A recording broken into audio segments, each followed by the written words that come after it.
মুক্তি ও সরকারের পদত্যাগের দাবিতে বিক্ষোভে উত্তাল পাকিস্তান। কার্যত অবরুদ্ধ হয়ে পড়েছে দেশটির রাজধানী ইসলামাবাদ।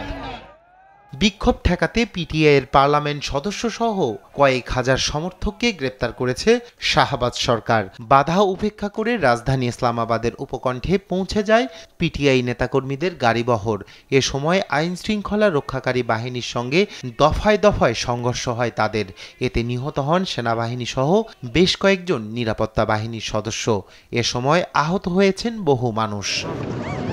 নিহত পুলিশ সদস্যদের মৃত্যুতে দায়ীদের শাস্তির আওতায় আনার আশ্বাস দিয়েছেন দেশটির স্বরাষ্ট্রমন্ত্রী মোহসিন নাকভি। বিশৃঙ্খলাকারী কাউকেই ছাড় দেওয়া হবে না বলেও জানান তিনি।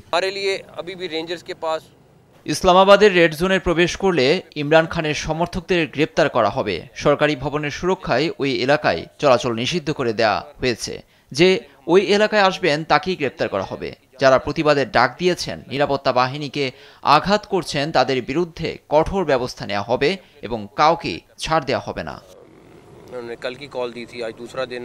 পিটিআইয়ের দাবি, প্রতিবাদকারীদের ওপর অতিরিক্ত সহিংস আচরণ করছে সরকার। তবে অভিযোগ উড়িয়ে দিয়ে স্বরাষ্ট্রমন্ত্রী বলেছেন, বিক্ষোভ দমনে দেখানো হয়েছে চরম সংযম। নিরাপত্তা বাহিনী বিক্ষোভকারীদের মোকাবিলায় চরম সংযম দেখিয়ে আসছিল। বিক্ষোভকারীদের মধ্যে কেউ কেউ যখন সরাসরি গুলি ছুড়েছে পুলিশের দিকে, তখন রাবার বুলেট এবং কাঁদানে গ্যাস ব্যবহার করেছে নিরাপত্তা বাহিনী।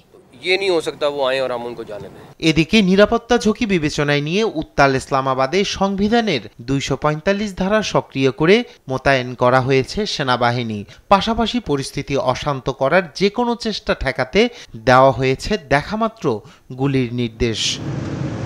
পিটিআই সমর্থকদের ওপর হামলার প্রসঙ্গ উঠেছে যুক্তরাষ্ট্রের পররাষ্ট্র দপ্তরের নিয়মিত ব্রিফিংয়ে। এক প্রশ্নের জবাবে মার্কিন পররাষ্ট্র দপ্তরের মুখপাত্র ম্যাথিউ মিলার বলেছেন, বিক্ষোভকারীদের অধিকার সমুন্নত রাখার জন্য সরকারের প্রতি আহ্বান জানিয়েছে যুক্তরাষ্ট্র।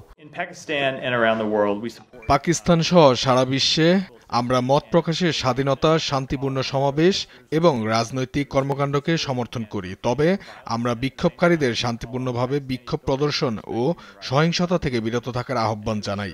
একই সাথে পাকিস্তান সরকারকে মানুষের মানবাধিকার এবং মৌলিক স্বাধীনতাকে রক্ষা করার জন্য দেশটির বিদ্যমান আইন ও সংবিধানের প্রতি সম্মান নিশ্চিত করার আহ্বান জানাই।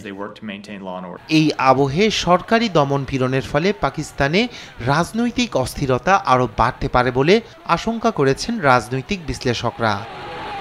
রায়হান কবির শুভ্র, নিউজ ডেস্ক, দেশ টিভি।